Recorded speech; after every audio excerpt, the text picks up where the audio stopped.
26. 이튿날 우리는 스트리랜드를 데려왔다. 그를 설득하여 거처를 옮기도록 하는 데는 여간 단단한 마음가짐이 필요한 게 아니었고 거기에다 훨씬 엄청난 참을성까지 필요했다. 하지만 병이 워낙 심각했기 때문에 스트리랜드는 스트로브의 애원과 내 단호한 태도에 제대로 저항하지 못했다. 우리는 맥없는 소리로 욕설을 퍼붓는 그에게 옷을 입힌 다음 아래층으로 부축해 내려와 마차에 태우고 마침내 스트로브의 스튜디오로 데리고 왔다. 스튜디오에 도착했을 즈음에는 그도 지칠 대로 지쳐 우리가 침대에 눕힐 때도 아무 말 없이 몸을 내맡겼다. 그는 6주일을 꼬박 앓았다. 몇 시간을 더 살지 못할 것 같았던 순간도 있었다. 지금 돌이켜보면 그가 목숨을 부지하게 된 것은 순전히 그 네덜란드인의 끈질긴 정성 때문이었다고 생각할 수밖에 없었다. 나는 그보다 더 다루기 힘든 환자를 본 적이 없었다. 까다롭고 성마른 성격이어서가 아니었다. 그는 아무런 불평도 하지 않았고 무엇을 요구하는 일도 없었으며 철저하게 입을 다물고 있을 뿐이었다. 누군가로부터 돌봄을 받는 것 자체가 분하다는 태도였다. 이쪽에서 기분이 어떠냐, 필요한 건 없느냐고 물을 라치면 그때마다 어김없이 그는 조롱이나 냉수나 욕설로서 응수했다. 그러한 그가 얼마나 밉살스러웠는지 나는 그가 위중한 상태를 벗어나자마자 망설임 없이 욕을 해주었다. 집어치워. 그는 짧게 대꾸했다. 욕을 하니까. 더크 스트로프는 제 일을 다 팽개치고 정성을 다하여 스트리랜드를 간호했다. 그는 환자를 편하게 해주는 재주가 있었고 환자에게 의사가 처방한 약을 먹일 때에는 이런저런 재주가 있었나 싶게 비상한 솜씨를 발휘했다. 언제 저런 재주가 있었나 싶게 비상한 솜씨를 발휘했다. 그에게는 어려운 일이라고는 없어 보였다. 생활 형편은 내외가 살기에 크게 부족함이 없었지만 그렇다고 낭비할 수 있을 만큼 여유가 있었던 것은 아니었다. 그런데 스트리랜드의 변덕스러운 입맛을 맞추느라고 제철도 아닌 값비싼 먹거리를 사들이는데 돈을 마구잡이로 썼었다.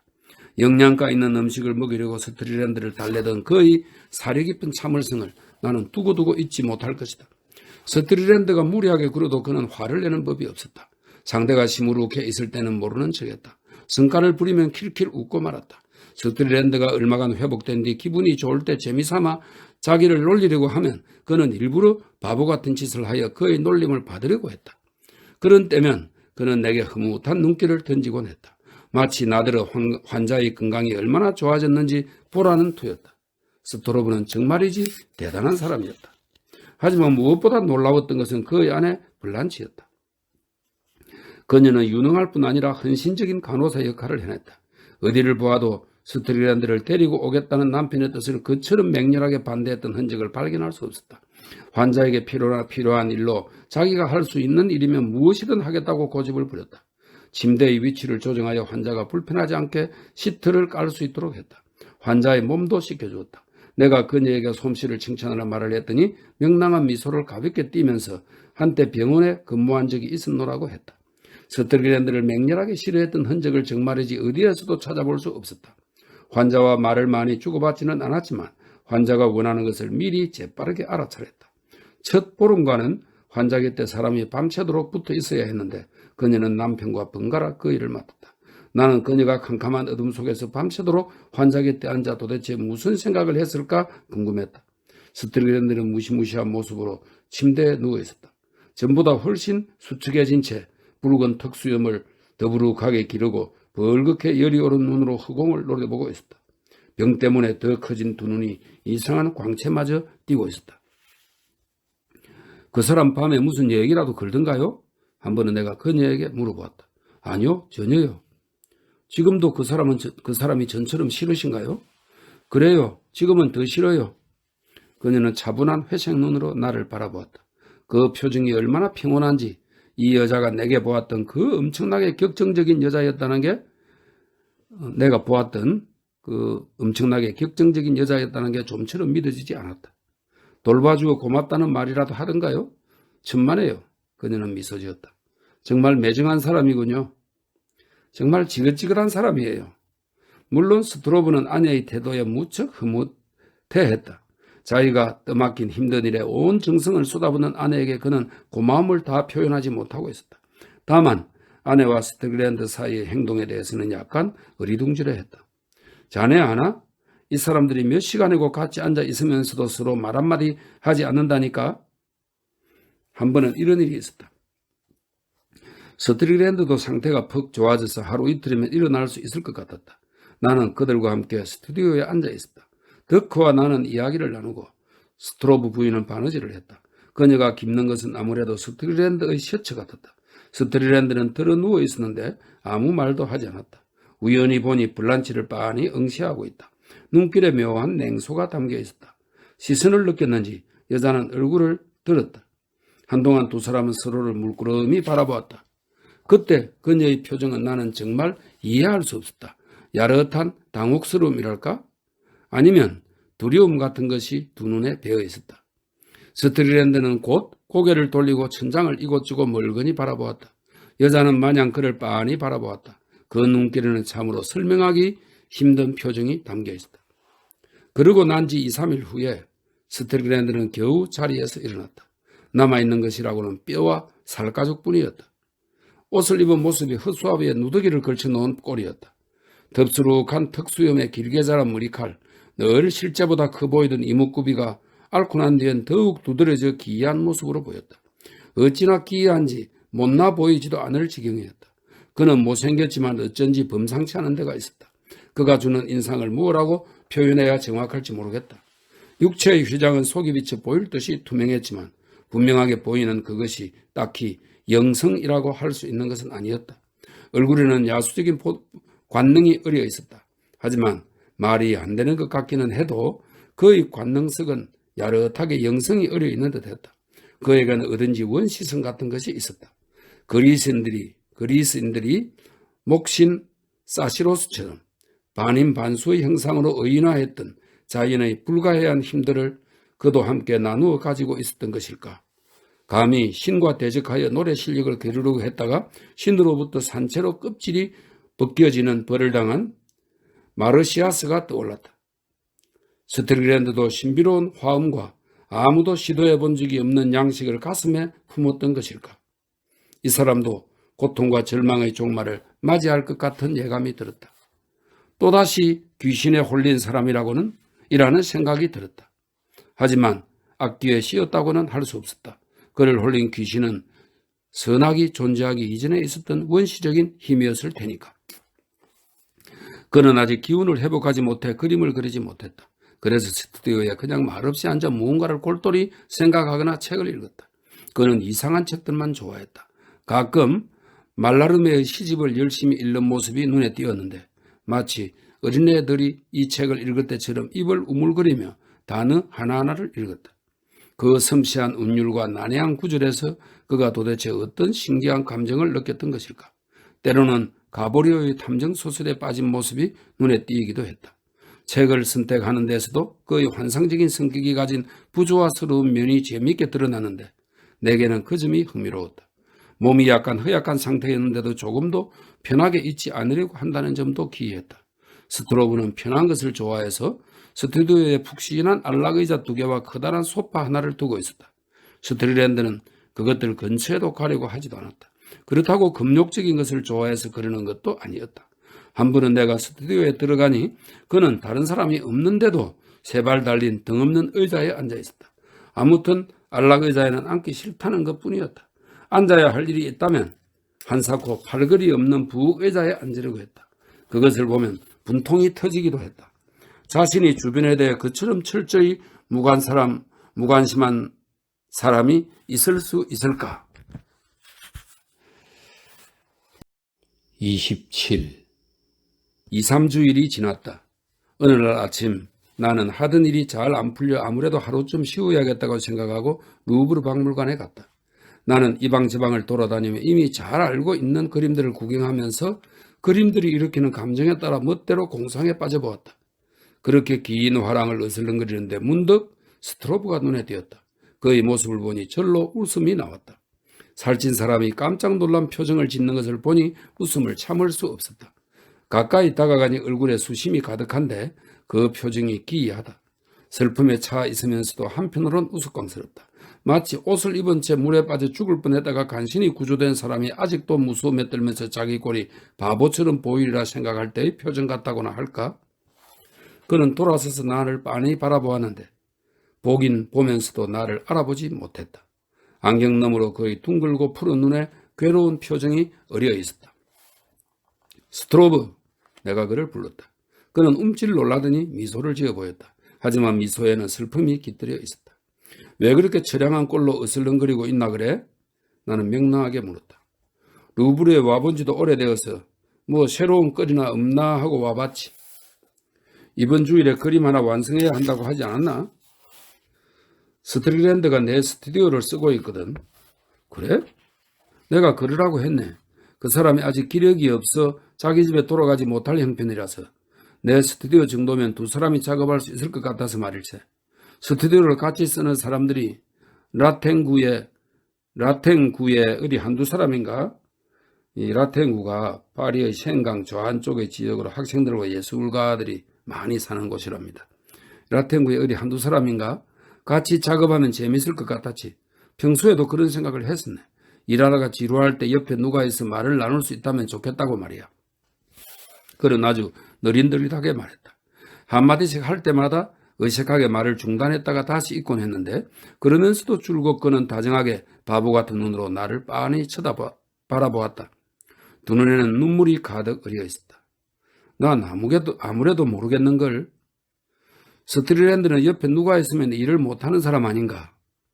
제길, 그건 자네 화실 아니야. 신경 쓸 사람은 그 사람이지. 그는 애처로운 표정으로 나를 바라보았다. 입술이 파르르 떨렸다. 무슨 일이 있었나? 내가 좀 날카롭게 물었다. 그는 머뭇거리며 얼굴을 붉혔다. 그러면서 슬픈 표정으로 벽에 걸린 그림을 힐끗 쳐다보았다. 내가 옆에서 그림 그리는 걸 보고 있지 못하겠네. 보고 있지 못하겠대. 나들여 나가라는 거야. 아니 그럼 욕이라도 해주지 않았나? 나를 막무가내로 쫓아내는 거야. 내가 어디 힘으로 상대나 되나? 밖으로 내 모자를 집어던지면서 문을 잠가버리더군. 나는 스트리랜드에게 불같이 화가 났다. 그리고 나 자신에게도 분통이 치밀었다. 더크 스트로브가 그처럼 종잡을 수 없게 생겨먹은 것이 자꾸만 웃음을 자아냈기 때문이다. 그래, 자네 부인은 뭐라고 하시던가? 시장부로 나가고 없었지. 자네 부인은 집안에 들어오게 할까? 글쎄, 나는 영문을 알고 알 수 없어 더크 스트로브를 멀거니 바라보았다. 그는 마치 선생에게 구중 듣는 학생처럼 서 있었다. 내가 자네 대신 스트랜드를 쫓아내줄까? 그는 흠칫 놀랐다. 그러면서 번들번들한 얼굴이 빨개지는 것이었다. 아니야, 자넨 가만히 있는 게 나아. 그러고는 고개를 끄덕하고 가버렸다. 무슨 까닭인지 모르지만 이야기를 더 하고 싶지 않은 게 분명했다. 이해할 수 없는 일이었다. 28. 일주일 뒤에야 비로소 영문을 알 수 있었다. 밤 10시쯤이나 되었을까? 식당에서 혼자 저녁을 먹고 내 조그만 아파트로 돌아와 거실에서 책을 읽고 있었는데 초인종이 요란하게 울렸다. 복도로 나가 문을 열었더니 스트로브가 서 있지 않은가. 들어가도 되겠나? 그가 물었다. 청개가 침침하여 모습을 잘 볼 수는 없었지만 목소리가 어쩐지 심상찮았다. 그가 원래 술을 마시지 않는 사람임을 알았기에 망정이지 그렇지 않았다면 술을 마셨다고 생각했을 것이다. 그를 거실로 들어오게 하여 앉으라고 권했다. 자네를 만나 천만다행일세. 그가 말했다. 아니 무슨 일이 났나? 나는 흥분해 있는 그의 태도에 놀라 물었다.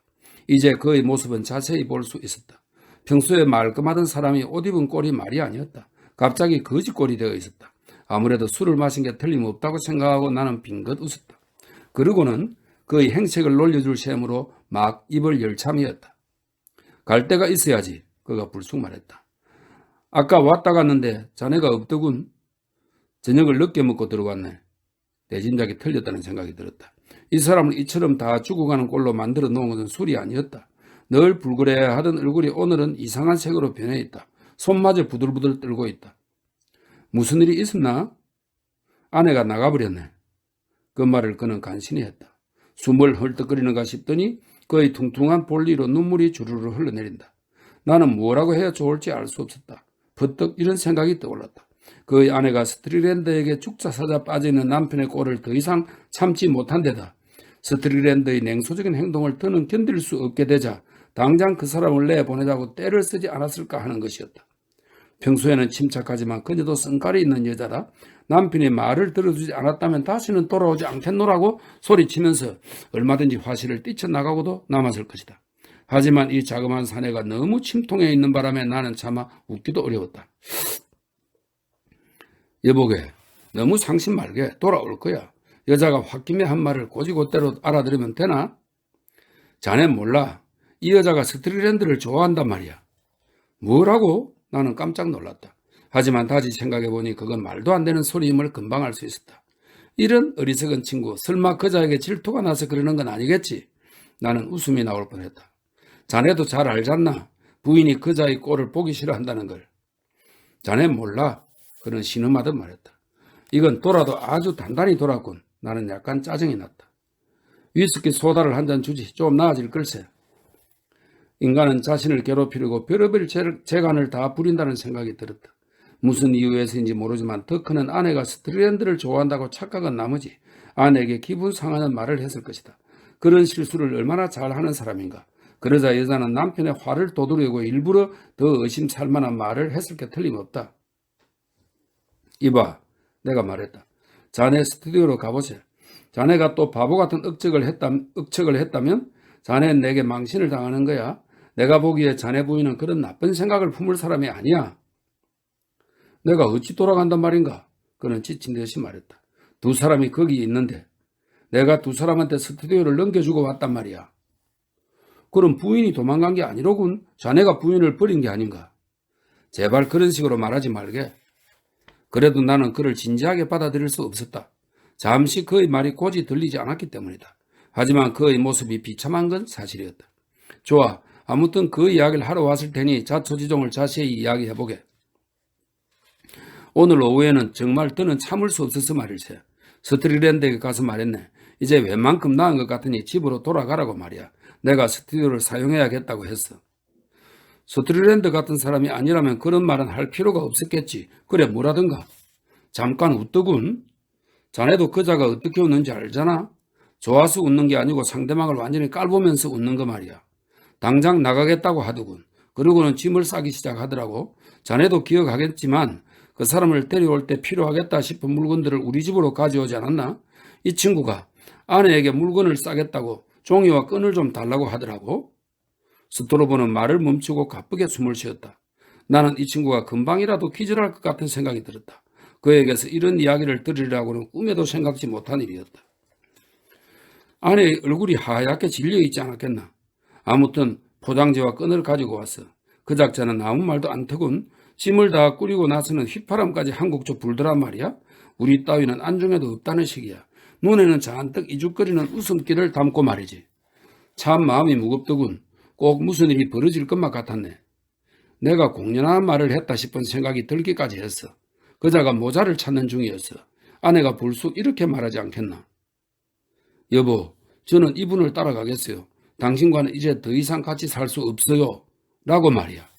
나는 무슨 말을 해보려 했지만 도무지 입이 떨어지지 않았네. 스트리랜드란 작자는 자기와는 상관없는 일이라는 듯 계속 휘파람만 불고 있고 말이야.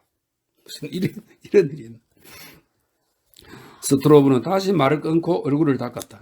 나는 잠잠코 듣고 있었다. 이제 그의 말을 의심할 수 없었다. 나는 놀라 자빠질 지경이었다. 그러면서도 도무지 이해가 안 되었다. 그는 이제 떨리는 목소리로 말하면서 눈물까지 주룩주룩 쏟았다. 아내에게 다가가 껴안으려고 하니까 물러나면서 손대지 말라고 하더라고 했다.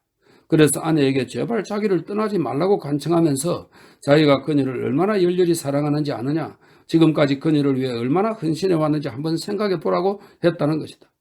자기들 생활이 그동안 얼마나 행복했느냐고 말하기도 했단다. 그는 화를 내지도 않았고 그녀를 나무라지도 않았다고 했다. 제발 저를 조용히 보내주세요, 덕크. 마침내 그녀가 말했다.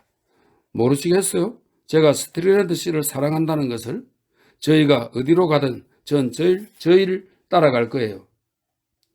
하지만 당신도 알지 않소? 저 사람은 당신을 절대 행복하게 해주지 못해요. 당신 자신을 위해서라도 따라가서는 안 돼. 당신 앞날이 어찌 되려고 그래? 다 당신 잘못이에요. 당신이 저희를 데려오자고 우기지 않았어요? 스트로브는 스트리랜드에게 돌아섰다. 저 사람을 불쌍하게 생각해줘요. 미친 짓을 하도록 그냥 둬서는 안 됩니다. 그는 애원했다. 그거야 자기 하고 싶은 대로 해야지. 누가 강요하는 것도 아닌데. 제 마음은 정해졌어요. 그녀가 억양 없는 목소리로 말했다. 스트리랜드의 천연덕스러운 태도가 얼마나 모욕적이든지 스트로브는 그나마 남아있던 자제력마저 잃고 말았다. 걷잡을 수 없는 분노에 사로잡힌 나머지 그는 자기도 모르게 스트리랜드에게 달려들었다.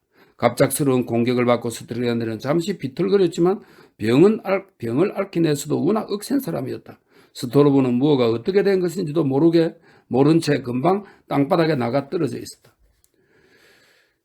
이 사람 웃기는군. 스트리랜드가 말했다. 스트로브는 몸을 일으켰다. 그동안 아내가 꼼짝도 않고 지켜보고 있었다는 걸 알았다. 그녀 앞에서 망신을 당했다고 생각하자 더욱 굴욕감을 견딜 수 없었다. 난투를 벌이는 사이에 안경이 어디론가 날아가 버렸는데 금방 눈에 띄지도 않았다. 아내가 주워다가 아무 말 없이 그에게 건네주었다. 그는 문득 자신이 한없이 불행한 사람만 같았다. 그래서 그는 더 망신스러운 꼴이 되리라는 걸 알면서도 두 손에 얼굴을 파묻고 엉엉 울기 시작했다. 두 사람은 말없이 그를 바라볼 뿐 조금도 움직이려고 하지 않았다. 여보, 마침내 그가 신음하듯 말했다. 어쩌면 그리 잔인할 수 있어? 저도 어쩔 수 없어요. 그녀가 대답했다. 내가 당신만큼 사랑했던 여자는 이 세상에 없었어. 내가 당신에게 혹 서운하게 한 일이 있다면 왜 말해주지 않았어? 내가 곧 고쳤을 것 아니요. 난 당신을 위한 일이라면 무엇든 안 한 일이 없어. 그녀는 대답하지 않았다. 얼굴 표정도 그대로였다. 그는 자기가 아내를 오히려 지겹게 만들고 있을 뿐임을 알았다. 그녀는 코트를 걸치고 모자를 썼다. 그러고는 문을 향해 걸어가는 것이었다. 이제 잠시 뒤면 그녀는 문 밖으로 나가버리고 말리라. 그는 재빨리 다가가 그녀의 두 손을 부여잡고 꿇어앉았다. 자존심이고 뭐고 다 던져버렸다. 여보, 제발 가지마. 당신 없이는 한시도 못 살아. 난 죽어버릴 거야. 내가 당신 마음을 상하게 한 일이 있거든. 이렇게 용서를 빌게. 한 번만 더 기회를 줘. 당신이 행복할 수 있도록 더 힘껏 노력할 테니까. 더 커. 일어나요. 정말 바보같이 구시네요. 그 말에 그는 비틀비틀 일어섰지만 아직 그녀를 붙잡고 놓아주지 않았다. 도대체 어딜 가겠다는 거야? 그가 다급하게 물었다. 저 사람 사는 데가 어떤 곳인지 알기나 해? 당신은 그런 데서 도저히 살 수 없어. 정말 못 살 거야. 제가 괜찮다는데 당신이 왜 그래요? 잠깐만 더 기다려. 할 말이 있어. 설마 그것조차 싫다는 건 아니겠지? 무슨 소용이에요. 전 이미 마음을 정했어요. 당신이 무슨 얘기를 해도 바뀌지 않아요. 그는 침을 꿀꺽 삼키며 고통스럽게 뛰고 있는 심장을 진정시키려고 가슴에 손을 얹었다. 마음을 바꿔달라고 하려는 게 아니야. 그냥 잠깐만 내 얘기를 들어줘. 마지막 부탁이야. 그건 거절하지 않겠지? 그녀는 멈추어서 생각에 잠긴 눈을 들어 그를 바라보았다. 이제는 그 눈도 거지없이 냉담해져 있었다. 그녀는 다시 스튜디오 안으로 들어와 테이블에 기대고 섰다. 말씀해 보세요. 스트로브는 냉정을 되찾으려고 안간힘을 썼다. 좀 이성적으로 생각을 해봐. 공기만 마시고는 살지 못하잖소? 스트리랜드는 한 푼도 없어. 나도 알아요. 찢어지게 가난하게 살아야 할 거야. 저 사람이 왜 그렇게 오랫동안 회복을 못했는지 아오? 거의 꿈꿔지내서 그래. 제가 대신 돈을 벌면 되죠. 어떻게 번단 말이요? 글쎄요. 길을 찾아봐야죠. 순간 이 네덜란드의 인의 마음에 소름이 끼치는 생각이 스치고 지나갔다. 그는 몸을 부르르 떨었다. 당신 아무래도 정신이 나갔나 봐. 무엇에 홀렸는지 모르겠어. 그녀는 어깨를 으쓱하였다. 이제 가도 되죠? 아니 잠깐만 더. 그는 지친 눈길로 그의 스튜디오를 한 바퀴 빙 둘러보았다. 그가 좋아했던 방이었다. 아내가 거기 있어 그 방에는 즐거움과 가정의 포근함이 있었다. 그는 잠시 눈을 감았다. 그런 다음 아내의 모습을 마음속에 새겨두기라도 하려는 듯 오랫동안 물끄러미 그녀를 바라보았다. 그러고는 일어서서 모자를 집어들었다. 내가 나가겠소. 당신이요? 그녀는 깜짝 놀랐다. 무슨 말인지 알아듣지 못했던 것이다. 당신이 그 끔찍하고 더러운 다락에서 살 걸 생각하니 견딜 수 없어. 그리고 따지게 보면 이 집은 당신 집이라고도 할 수 있으니까. 여기에서 살면 불편은 없을 거요. 적어도 최악의 고생은 면하겠지. 그는 돈을 넣어둔 서랍으로 가서 지폐를 몇 장 꺼냈다. 이게 내가 가진 돈인데 반은 당신에게 주고 싶소. 그는 지폐를 테이블 위에 놓았다. 스트리랜드와 그의 아내는 둘 다 입을 다물고 있었다. 스트로브는 다른 것이 또 생각났다. 내 옷가지를 좀 싸서 수위에게 맡겨두지 않겠소? 내일 와서 찾아갈 테니. 그는 억지로 미소를 지으려고 했다. 그럼 잘 있어요. 여보, 그동안 나를 행복하게 해주어 고맙게 생각하오. 그러고는 뚜벅뚜벅 걸어나가 문을 닫고 와버렸던 것이다. 내 눈앞에는 모자를 테이블에 던지고 털썩 주저앉아 담배를 피우기 시작하는 스트릭랜드의 모습이 떠올랐다.